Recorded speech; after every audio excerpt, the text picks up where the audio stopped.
로마서 3장 1절에서 8절까지의 말씀을 우리 교독하도록 하겠습니다. 로마서 3장 1절에서 8절까지의 말씀 교독합니다. 로마서 3장입니다. 로마서 3장 1절입니다. 그런즉 유대인의 나음이 무엇이며 할례의 유익이 무엇이냐?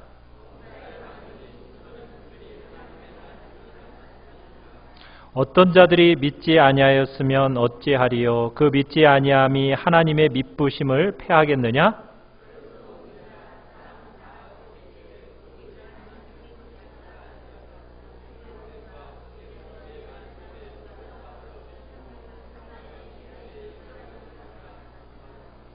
그러나 우리 불의가 하나님의 의를 드러나게 하면 무슨 말 하리요? 내가 사람의 말하는 대로 말하노니 진노를 내리시는 하나님이 불의하시냐?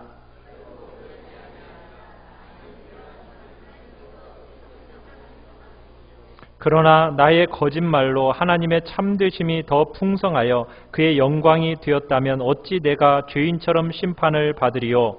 또는 그러면 선을 이루기 위하여 악을 행하자 하지 않겠느냐? 어떤 이들이 이렇게 비방하여 우리가 이런 말을 한다고 하니 그들은 정죄받는 것이 마땅하니라. 아멘. 오늘 말씀의 제목은 인간의 죄와 하나님의 의라는 제목으로 말씀을 나눕니다. 우리가 지금 로마서 말씀을 보면서 모태로부터 태어난 모든 인간들은 다 죄인입니다. 우리는 죄 가운데 태어나요. 죄 가운데 태어난 죄인들을 위해는 무엇이 항상 드리워져 있습니까? 하나님의 진노와 하나님의 심판이 머물러 있습니다. 우리가 1장에서 보았던, 후반부에서 보았던 그 파렴치한 죄인들, 파렴치한 죄를 지었던 사람들에게 심판과 저주가 있다라. 이것은 우리가 어떻게 보면 다 받아들일 만한 내용이지 않습니까? 그런데 우리가 2장에 넘어가서 보면 우리가 또 무엇을 보느냐면 윤리적이고 도덕적이고 선한 사람들, 우리가 인간적으로 볼 때 윤리적이고 도덕적이고 선한 사람들, 여러분 그 사람들은 어떻습니까? 하나님의 절대적인 기준으로 딱 보면 이 사람들도 하나님의 심판의 대상이라는 거예요. 하나님의 절대적인 기준에 우리 인간은 아무도 미치지를 못하는 겁니다. 아무리 도덕적으로 윤리적으로 선한 삶을 산다고 노력해도 절대적인 기준에 이를 수 있는 존재는 못 되는 거예요. 거기에다가 우리가 2장 후반부에 가보면은 윤리적이고 도덕적인 사람들보다도 한 걸음 더 나아간 사람들이 있었어요. 그 사람들이 누구입니까? 종교적인 의, 그 종교적인 의의를 가지고 있는 유대인들이었어요. 유대인들에게 사도 바울이 뭐라고 얘기하고 있습니까? 너희도 똑같이 하나님의 진노와 하나님의 심판 아래에 있다. 이렇게 얘기하는 거예요. 유대인들이 생각할 때 자기들의 생각은 어땠는데요?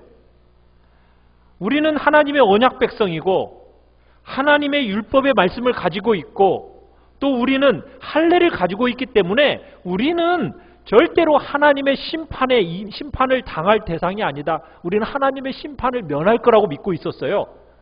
그런데 바울은 뭐라고 얘기해요? 너희들에게조차 심판의 예의 대상이 될 수가 없다. 이렇게 얘기하는 거예요. 율법을 가지고 있는 게 중요한 게 아니고 너희들이 진짜 율법을 사랑함으로 그 율법을 지켜내야지 율법을 가지고 있는 것 가지고는 아무 의미가 없다. 이게 사도 바울의 이야기였습니다. 그렇게 얘기하니까 이제 우리가 본 3장, 이 3장에서 바울을 향해 유대인들이 뭐라고 얘기합니까? 그러면 우리가 유대인 된 게 아무런 유익이 없는 거냐? 우리가 구약에서부터 언약 백성으로 하나님의 말씀을 가지고 있고 할례를 가지고 있고 하나님의 구별된 백성으로 우리는 유대인으로서 있는데 우리는 아무런 유익이 없는 거냐? 이렇게 질문을 던집니다. 그게 3장 1절에서 이야기하는 질문이에요. 그러자 이에 대해서 바울이 뭐라고 답변을 해줍니까? 굉장히 유익이 많다. 그 유익 중에도 최고의 유익은 뭐더라? 너희들이 말씀을 가지고 있다라는 것은 정말 최고의 유익이다. 그러나 말씀을 가지고만 있다고 되는 게 아니요. 그 말씀에 순종하지 않는다면 너희들도 마찬가지로 지옥 가는 것은 당연하다. 이렇게 얘기하는 거예요. 그러니까 이에 대해서 유대인들이 또 질문을 던지는 거예요. 뭐라고 질문을 던집니까? 3절에 가보시면은 이 하나님의 말씀을 받은 유대인들 가운데 어떤 사람들이 하나님의 말씀을 믿지 않는 사람들이 있었던 거예요. 그러니까 표면적으로 하나님의 말씀이 믿지 않으니까 하나님의 말씀이 성취되지 않는 것처럼 하나님의 말씀이 깨트려진 것처럼 보이는 거예요. 그러니까 말씀이 깨트려졌으니까 하나님의 믿부심, 하나님의 신실하심도 폐하여진 것처럼 보인다. 이렇게 얘기를 하는 겁니다. 유대인들, 이 불신앙이 하나님의 믿부심, 하나님의 그 신실하심을 아무 소용이 없는 것 같이 만들어버려서 말씀을 주신 하나님이 결과적으로 불신실한 분으로 나타나는 거 아니냐, 드러나는 거 아니냐, 이렇게 이제 지금 질문을 던지고 있는 겁니다. 하나님의 말씀이 이루어지지 않을 수 없다는 거죠. 자, 그런데 사도 바울이 4절에서 뭐라고 답변을 해요? 그럴 수 있대요, 없대요? 그럴 수 없다. 하나님의 말씀은 안 이루어질 수가 없는 거다. 하나님의 믿부심, 하나님의 신실하심이라는 것은 폐하여질 수 있는 게 아니다. 왜 그렇다고요? 하나님은 신실하시기 때문에, 참되시기 때문에. 사람들은 거짓될지 모르지만 오직 하나님 한 분만큼은 뭐하다고요? 참되시다. 참되시다. 우리가 늘 생각하는 건 이런 거예요. 우리가 믿지 않으면 하나님의 말씀이 안 이루어지죠? 맞아요? 틀려요? 우리가 믿지 않으면 하나님의 말씀이 이루어집니까? 안 이루어집니까? 안 이루어져요? 이루어져요? 말하기가 어려워요? 우리는 그렇게 생각해요. 내가 안 믿으니까 하나님 말씀이 안 이루어져요. 하나님의 말씀이 안 이루어지면 하나님은 어떤 분으로 나타난다는 거예요? 신실하지 못한 분으로 드러난다고 우리는 생각을 해요. 그런데요, 하나님의 말씀이 이루어지지 않기 때문에 하나님의 믿부심에 영향을 미친다, 안 미친다? 안 미친다. 유대인들은 제기하기를 어떻게 질문을 제기했어요? 영향을 미칠 거라고 얘기를 하고 있는 거예요. 그런데 사도 바울은 뭐라고 답변하고 있는 거예요? 하나님의 목적이나 하나님의 그 믿부심, 신실하심에는 유대인들의 그 실패가 아무런 영향을 미치지 못한다. 지금 이렇게 얘기하고 있는 겁니다. 하나님은 사람처럼 가변적인 존재가 아니라는 거예요. 변하는 존재가 아니라는 거예요. 하나님은 절대로 변함없는 분이라는 얘기입니다. 그래서 하나님의 약속은 유대인들의 실패에 의해서 하나님의 믿부심, 하나님의 신실하심, 이것을 효용이 이렇게 만드느냐? 절대로 그런 일은 일어날 수 없다라는 거예요. 여러분, 하나님의 약속, 하나님의 말씀, 하나님의 그 신실하신 성품, 이게 사람 편의 그 신실함에 의존됩니까? 안 됩니까? 절대로 의존되지 않습니다. 인간에 의해서 하나님의 신실하심이 여러분 변하는 게 아니에요. 우리 편에서 신실해야 하나님의 신실함이 살아난다? 아니라는 거예요. 하나님의 신실하심은 사람 편에서의 불신앙이나 불신실함과 관계없이 하나님은 온전히 독립적으로 완전히 절대적으로 신실하시다. 그 이야기를 지금 3절 4절에서 하고 있는 겁니다. 이렇게 말하니까 유대인들이 또 반론을 제기하는 거예요. 또 뭐라고 반론을 제기합니까? 자, 우리 5절을 같이 한번 읽어봅시다. 자, 3장 5절입니다. 시작. 그러나 우리 불의가 하나님의 의를 드러나게 하면 무슨 말 하리요? 내가 사람의 말하는 대로 말하노니 진노를 내리시는 하나님이 불의하시냐? 그러니까는 유대인들이 이제 뭐라고 또 질문을 던지냐면 이런 질문을 던지는 거예요. 우리의 불의, 그러니까 우리가 나쁜 짓을 많이 한 것으로 인해서 하나님의 그 신실하심과 하나님의 그 의로우심이 더 높아진 거 아니냐? 이런 식으로 지금 질문을 던지는 거예요. 우리가 불의를 행하는 것이 뭐가 더 드러난다는 거예요? 하나님의 의로우심이 더 드러나게 된 것이라면 내가 불의를 행한 것이 잘한 거 아니냐? 지금 이렇게 답변을 하고 있는 거예요. 하나님이 우리의 불의에 대해서 그런데 진노하시면 그거 안 되는 거 아니냐? 내가 불의를 행함으로 하나님의 의로우심이 더 드러나고 하나님의 신실하심이 더 높아지면은 그러면 내가 불의를 행하는 거 그 결과적으로 잘한 것이니까 하나님은 절대로 우리를 진노하시면 돼야 안 돼요? 안 된다는 거예요. 지금 이렇게 질문을 던지는 거예요. 하나님이 심판하시면 하나님은 그러면 의롭지 않다는 거예요. 여러분, 하나님의 공의가 잘못됐다고 얘기하는 거예요. 여러분, 이게 무슨 말이에요? 이런 걸 가리켜서 궤변이라고 그래요. 궤변. 우리가 잘하는 얘기를 한번 구성을 해보면 이런 얘기예요. 탕자가 아버지로부터 재산 물려받아가지고 집을 나갔잖아요. 그러고선 다 탕진하고서는 돌아왔어요. 자, 돌아오면은 우리 생각으로는 어떻게 아버지가 탕자를 대해야 좀 마땅한 것 같아요? 그놈 그냥 잘못했으니까 종아리 그냥 피가 나도록 때리고 그 다음에 정말 감옥에 이렇게 한 3일 동안 좀 집어넣어가지고 좀 그 죄에 대해서 대가를 딱 지불하고서 너 그런 짓 지었으니까 이렇게 하는 게 마땅해? 넌 그렇게 해야 되는 거야? 이렇게 말해야 우리가 좀 맞는 생각이잖아요. 자, 그런데 그 아버지가 이 탕자를 어떻게 했죠?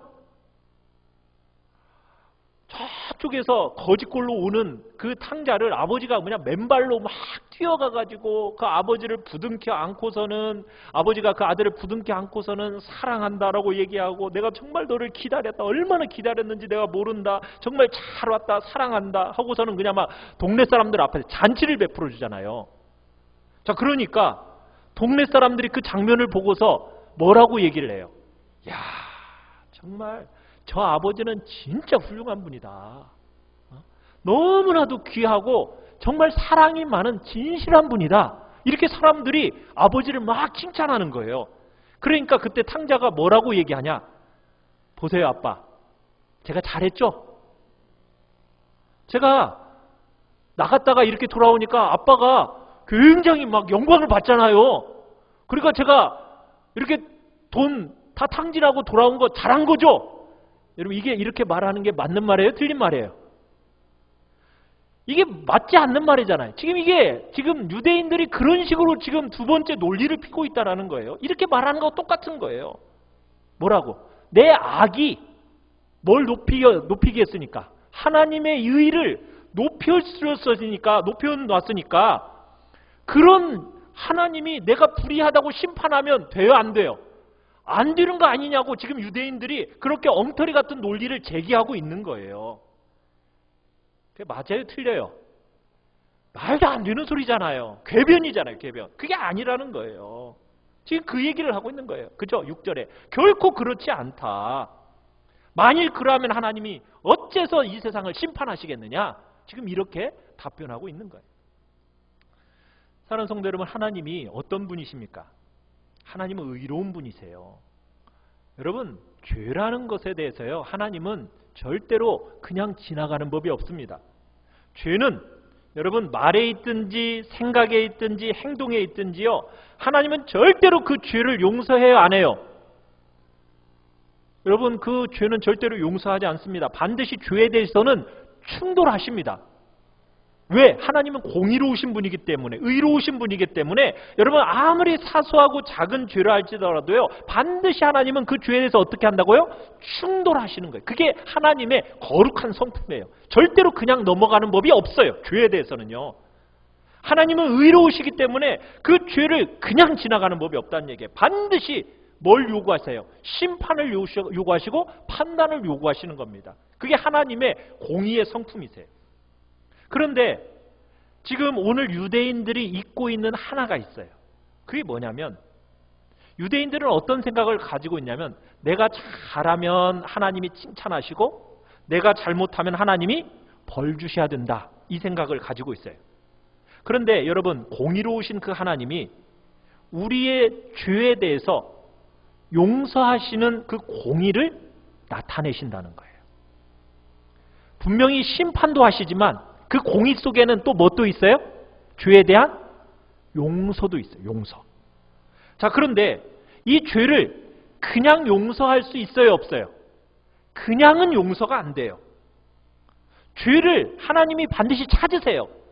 죄의 형벌을 어딘가에는 분명히 가하셔야 됩니다. 공의로우신 하나님이 그 죄를 그런데 찾으시는데 어디서 찾으셨어요? 사람들에게서 찾지 않으시고 죄인들에게서 찾지 않으시고 하나님이 그 죄를 어디에서 찾으셨죠? 자신의 아들에게서 찾으셨습니다. 하나님이 우리 인간의 죄를 우리에게서 찾지 않으시고 누구에게서 찾았다고요? 자기 아들 안에서 찾으셨고 그 하나밖에 없는 독생하신 그 예수님을 이 땅에 보내시고 그 아들 안에 세상 사람들의 모든 죄를 다 집어넣으시고 그 아들 안에서 인류의 모든 죄를 찾아내신 거예요. 그리고는 그 죄에 대한 모든 형벌을 사람들에게 가하지 않으시고 누구에게 가하셨어요? 자기의 아들 위에다가 다 퍼부으셨습니다. 하나님의 심판과 저주와 진노를 자기의 아들에게 다 퍼부으시면서 그 하나님의 공의로우신 용서가 나타나게 된 거예요. 그게 뭐예요? 복음이에요. 그게 복음이에요. 오늘 이 유대인들이 제일 오해하고 있는 게 뭐냐면 유대인들은 파렴치한 죄인들의 죄와 자기들은 아무 관계없다고 생각을 하는 거예요. 왜? 자기들은 유대인으로서 할례를 가지고 있고 말씀을 가지고 있기 때문에 저 파렴치한 이방인들하고는 다른 존재다 이렇게 믿고 있어요. 그렇지만 유대인들은 말씀을 가지고도 결정적인 것을 지금 못 보고 있는 거예요. 뭘 못 보고 있는 거예요? 죄를 절대로 용서할 수 없는 공의롭고 의로우신 하나님이 그 죄를 사람에게서 찾지 않으시고 누구에게서 찾았다고요? 사람에게 묻지 않으시고 당신의 독생하신 아들 그 위에다가 다 죄를 옮겨 놓으시고 그 죄를 그 아들에게 물으신다는 거예요. 그걸 유대인들이 몰라요. 그래서 죄인들의 죄가 공의로우신 그 하나님의 눈앞에서 다 다루어진 결과로요. 죄인들의 죄가 용서되어지는 길이 열려진 겁니다. 이해가 되세요? 이해되시죠? 근데 오늘 유대인들의 제일 중요한 문제가 뭐예요? 이게 이런 대속의 영광이 무엇인지를 모른다는 거예요. 여러분, 우리의 모든 죄가 우리에게서 찾지 않으시고 누구에게서 찾았다고요? 그 아들에게서 찾았고 그 아들 안에서 그 모든 죄를 찾아내시더니 우리의 죄를 찾아내시더니 그 하나님의 심판과 진노를 누구에게 퍼부으셨다고요? 자기의 아들 위에 다 퍼부으셨다는 거예요. 이 대속의 영광, 이것을 알아야 되는데 유대인들이 그걸 몰라요. 근데 우리도 잘 모르는 사람들이 있어요. 여러분, 우리들의 마음속에요, 죄의 형태에 대해서 두 가지 모양으로 나타나요. 일반적으로 파렴치한 죄를 많이 짓는 사람들은 죄를 어떻게 하려면 죄를 감추기에 급급합니다. 막 죄를 감춰요, 자꾸. 여러분, 죄 감추는 거 좋은 모습이에요? 나쁜 모습이에요? 나쁜 모습이에요. 또 하나의 중요한 죄된 모습이 있습니다. 그건 뭔지 아세요? 이건 도덕적인 사람들, 종교적인 의의를 가진 사람들의 특징 중에 하나인데요. 그런 사람들에게서 많이 볼 수 있는 모습이에요. 어떤 모습인지 아세요? 죄에 대해서는 자기가 책임이라도, 작은 책임이라도 감당하려고 하는 것.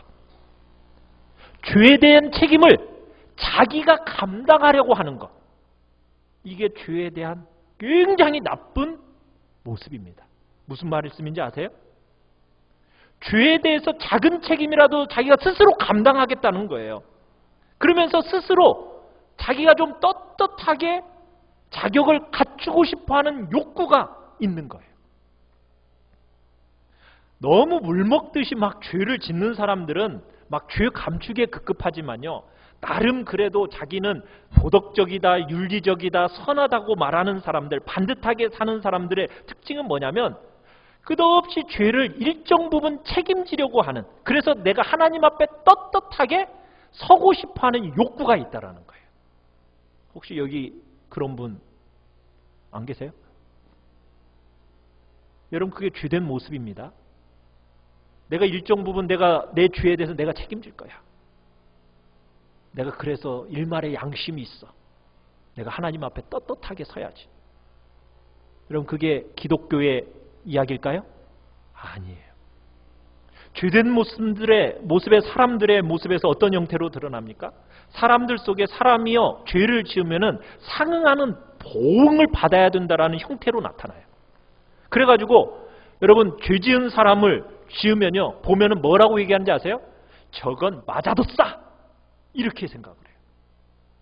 그리고 뭐라고 얘기해요? 저건 많이 맞아야 돼. 여러분, 그렇게 생각하는 이유가 뭐예요? 왜 그럴까요? 우리 속에 인과응보의 원칙이 들어있으니까 그래요.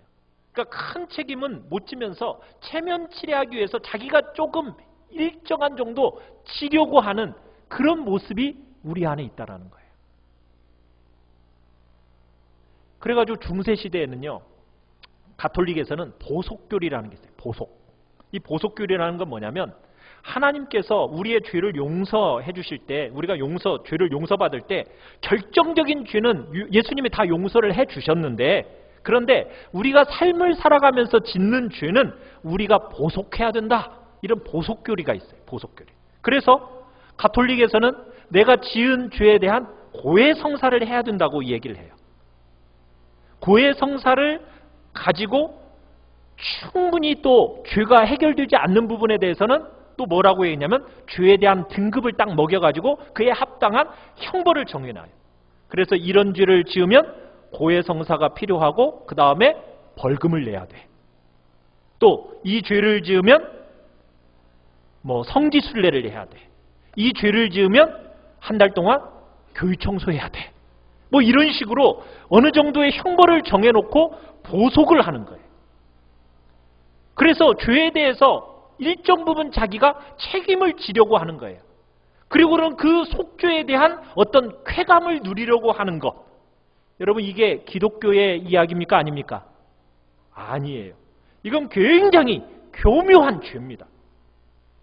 이건 여러분, 사람의 악한 본성의 또 다른 모습이에요. 왜 그래요?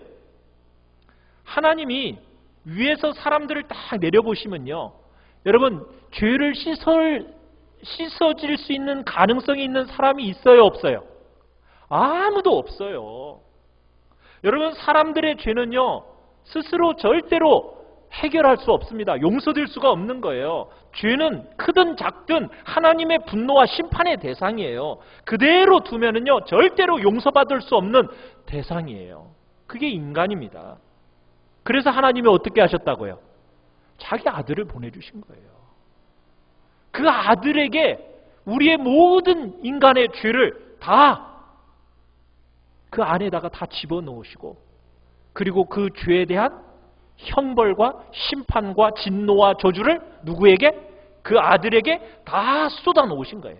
우리 인류의 불행과 비참을 다 아들에게 옮기신 거라고요. 그 아들에게 십자가에서 그 모든 형벌을 감당하심으로 말미암아 우리 인간이 죄에 대한 형벌을 피할 수 있는 길을 하나님이 열어놓으신 거예요. 여러분, 사람이 구원받고 사람이 죄용서함을 받고 여러분 하나님 앞에서 의롭고 떳떳하게 되는 참된 생명의 길, 그것이 어디에 있습니까? 우리 인간이 일정한 정도 내가 죄에 대한 책임을 지고 감당하면서 그 일이 가능한 거예요? 그건 불가능한 거예요. 그런데 사람들이요 죄를 지으면 자꾸 이런 생각해요. 어떤 생각하냐면, 그래, 이 정도까지는 괜찮겠지 뭐. 이만큼은 아마 하나님이 용서해 주실 거야. 그런데 똑같은 죄를 자꾸 반복해서 짓잖아요. 그러니까는 어떤 생각해요? 아유, 이제 하나님도 더 이상은 어려우실 것 같아. 내가 어느 정도는 조금 책임져야 될 것 같아. 이런 생각을 자꾸 한다는 거예요. 왜냐하면 하나님을 하나님처럼 생각하지 않아요. 누구처럼 생각해? 인간처럼 생각해. 나처럼 생각해. 자기처럼 생각하는 거예요. 여러분, 하나님은 너무나 공의로우신 분입니다. 하나님은 절대로 그 죄를 그냥 용서하지 않으세요. 반드시 그 죄에 대해서는 심판하십니다. 그런데 여러분과 제가 거듭거듭 죄를 지으면 여러분 어떻게 돼요? 하나님도 아유 나도 지친다 야 지쳐. 더 이상 용서하는 거 지친다 지쳐. 야 너 그냥 그렇게 살다 가. 여러분 그렇게 하나님 그렇게 하실까요? 아유 하나님이 그렇게 말씀하시기 전에 내가 어느 정도 그래도 책임을 져야지. 일정한 정도로 내가 하나님한테 뭔가 좀 보여줘야지. 그래도 내가 하나님 양심이 좀 있잖아요. 그러니까 저 이거 붙들고 있으니까 좀 봐주세요. 여러분 그렇게 죄된 셈을 살려고 한다는 거예요. 그게 맞아요 틀려요? 아니라는 거예요. 여러분 우리 인간의 모든 죄는 예수 그리스도 안에서 완전하게 다루어졌음을 여러분 믿으십니까? 여러분 하나님의 그 거룩한 공의는 아들을 십자가에 못 박아 죽임으로 말미암아 그 하나님의 거룩한 공의와 그 의로운 성품은 완전하게 충족이 되어졌습니다. 더 이상 우리에게 그 죄에 대한 대가에 대한 여러분 일정 정도의 것을 요구하십니까 안 하십니까? 더 이상 요구가 안 되어지는 거예요. 여러분 누구든지 어제 죄짓고 눈물을 흘리고 회개했어요. 그리고 하나님께 용서받았어요. 그런데 오늘 또 죄를 지었어요.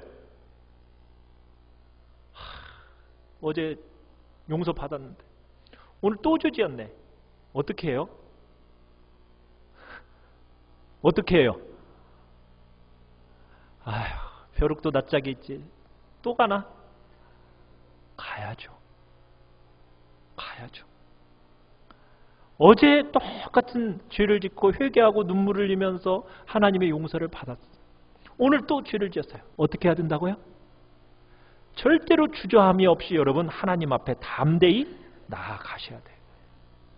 참되고 의로우셔서 정말 우리의 죄를 참아 보지 못하시지만 여러분 아들 안에서 모든 죄를 다 찾으시고 아들 위에 죄를 다 형벌을 하심으로 말미암아 정말 우리같이 의지할 것 없는 죄인들을 용서하셨기 때문에 여러분 가셔야 돼요. 변함없고 참되신 그 하나님 앞으로 여러분 담대히 또 들어가야 되는 거예요. 그리고 주님 앞에 나아가서 인정하는 거예요. 뭐라고요? 내 죄를 인정하면서 하나님 또 죄 지었어요. 하나님 또 죄 지었어요. 저에게 필요한 건 예수 그리스도의 의밖에 기대할 게 없어요. 하나님의 긍휼과 하나님의 자비밖에는 저 의지할 거 없어요. 하나님 저 불쌍히 여겨주세요. 저 예수 그리스도의 의로 덧입어주세요. 여러분 이러면서 우리 매일 나아가야 되는 거예요. 내가 그래도 어느 정도 내가 책임져야지. 여러분 뭘 책임져요? 우리는 내가 책임지는 게 아니에요. 우리는 죄를 자복하고 인정하는 거예요. 내가 책임질 수 있는 부분이 아니에요. 내가 스스로 뭔가를 보탬을 줘야만이 될 수 있는 부분이 아니라고요. 우리는 예수 그리스도 안에서 완전한 의와 완전한 씻음이 우리 안에 있습니다. 우리는 그렇게 끝없이 하나님을 보고 살아야 돼요. 끝없이. 나를 향한 여러분 기대, 여러분의 중심, 여러분 그거 다 내려놓아야 됩니다. 여러분들을 향한 허망한 기대 다 내려놓아야 돼요. 여러분 누구만 전심으로 붙들어야 돼요? 하나님만 전심으로 붙들어야 돼요. 하나님만 의지해야 돼요. 절대적으로 변함없는 그 하나님 그분만을 붙들 때 여러분 진실된 안식이 있고 쉼이 있고 만족이 있고 위로가 있고 감격이 있고 기쁨이 있고 승리가 있는 겁니다. 그런데 우리는 자꾸 뭐라고 그래? 아무리 하나님이라도 이만큼 못 참으실 거야.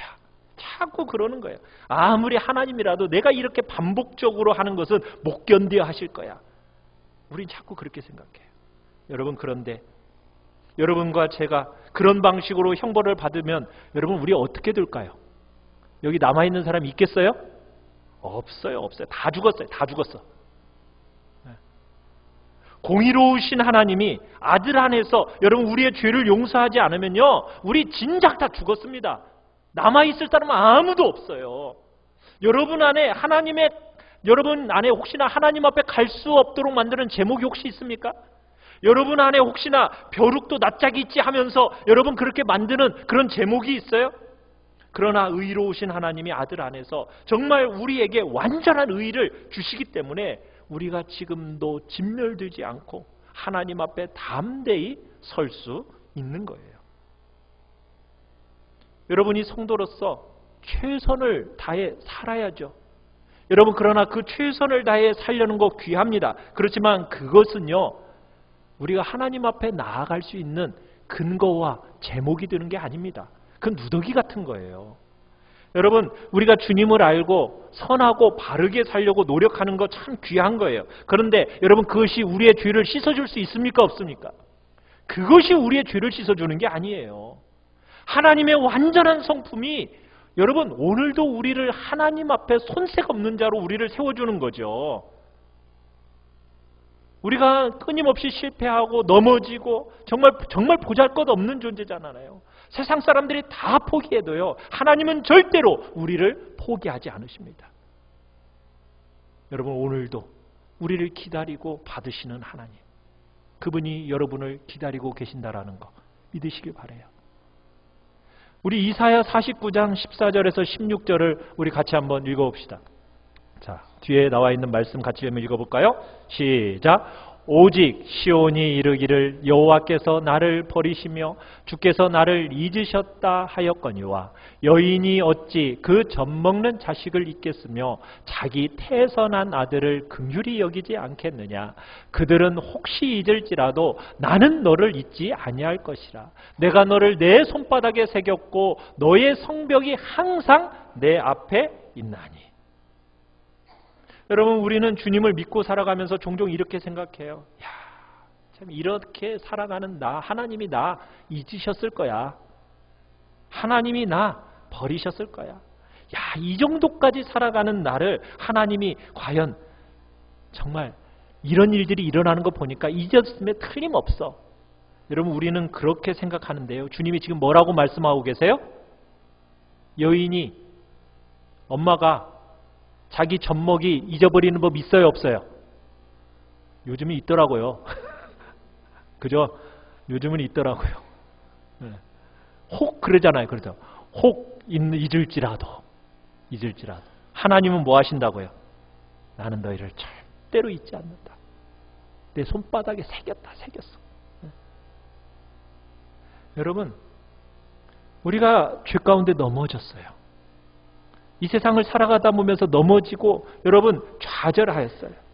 여러분 그때는요 하나님이 이전보다도 더 불타는 마음을 가지고 여러분을 보고 계시다라는 거 여러분 아세요? 하나님은 여러분 포기하지 않으십니다. 여러분 여러분의 죄에 대해서 일정 정도 어떤 책임을 가지고 나한테 와라 그렇게 말씀해요? 안 해요? 그렇게 말씀하지 않으세요. 더 불붙는 가슴으로 여러분을 더 깊은 사랑으로 기다리면서 인내하시는 분이 하나님이시라는 거예요. 그러니 얼마나 그 하나님을 우리가 너무 그 성품을 상대화시키고 있어요. 우리의 경험으로 얼마나 하나님을 제한시키는지 몰라요. 여러분 이렇게 말하니까 좋죠? 그죠? 마음이 너무 따뜻해지지 않습니까? 기분 참 좋지 않습니까? 그런데 뭔가 좀 불안하죠. 그래도 불안해. 정말 내가 이렇게 살아도 되는 걸까? 이렇게 살아도 정말 하나님이 나를 사랑하기는 하시는 걸까? 그럼 내가 더 죄를 더 지어볼까? 내 마음대로 한번 원하는 대로 더 해볼까? 자, 이런 이야기를 들으면서 유대인들이 그런 얘기 또 제기하는 거예요. 오늘 여러분 한번 7절 8절 한번 읽어보세요. 7절 8절 시작. 그러나 나의 거짓말로 하나님의 참되심이 더 풍성하여 그의 영광이 되었다면 어찌 내가 죄인처럼 심판을 받으려리요. 또는 그러면 선을 이루기 위하여 악을 행하자 하지 않겠느냐. 이런 이들이 이렇게 비방하여 우리가 이런 말을 한다고 하니 그들은 정죄받는 것이 마땅 하니라. 제가 아까 얘기하니까 똑같은 거 얘기하는 거 아니에요. 더 죄짓지 뭐. 더 죄지으면은 하나님이 더 불붙는 사랑으로 나를 더 사랑하고 인내하시면서 기다리시는 거 아니겠어? 더 죄짓자. 지금 이렇게 비난하고 있는 겁니다. 죄를 더 지으면 질수록 하나님이 더 우리를 사랑하시고 막 더 불붙는 마음으로 우리를 보시겠네. 그럼 더 죄짓자. 사도 바울이 뭐라고 얘기했어요? 뭐라고 얘기하고 있어요? 대꾸할 가치도 없다. 그죠? 정죄받는 것을 그렇게 말하는 놈들은 정죄받는 게 마땅하다. 지금 그렇게 얘기하고 있는 거예요. 그런데요, 여러분 이 속에 정말 중요한 진리가 딱 들어있어요. 그건 뭔지 아세요? 여러분 성경이 가르치고 복음이 가르치는 대로 여러분 하나님의 성품을 붙들고 정말 변함없고 진실되신 그 하나님을 붙들 때 여러분 세상 사람들이 여러분을 어떻게 볼 수 있다는 거예요? 여러분들을 바라볼 때 세상 사람들이 아유 저런 윤리도 도덕도 모르는 놈들 이렇게 바라본다는 거예요. 그렇게 생각할 수도 있다는 거예요. 아니 윤리와 도덕이라는 것도 전혀 중요하게 여기지 않는 사람처럼 볼 수도 있다는 거예요. 왜? 아무리 악한 죄인이라 할지라도 어떻게 된다고 하니까? 하나님 안에서 의로워진다고 하니까, 완전하게 예수 그리스도 안에서 의롭다고 용서받는다고 하니까 그저 죄를 지키만 하면 뭐 하면 된다고 그래요? 죄를 가지고 예수님 앞에 나아가서 우리의 죄를 뭐 하기만 하면, 자백하기만 하면 어떻게 된다고 그러죠? 우리의 모든 죄를 용서하실 뿐만 아니라 우리의 불의를 깨끗하게 하신다고 그러니까, 아니 그러니까 하나님이 더 이상 우리의 죄를 마치 없는 것처럼 보신다고 하지 않습니까? 그렇게 얘기하니까 유대인들이 뭐라는 거예요? 아유 아무렇게나 살아도 되겠네, 뭐 나쁜 짓 해도 되겠네, 다 용서되는 거 아니야? 마음껏 죄 짓다가 뭐 나중에 예수 믿으면 되지 뭐. 여러분 그럴 정도까지 뭐 하라고요? 하나님의 절대적인 성품을 붙들라는 거예요. 여러분 이게 복음이에요. 이게 복음이에요. 세상이 볼 때는요 정말 그렇죠.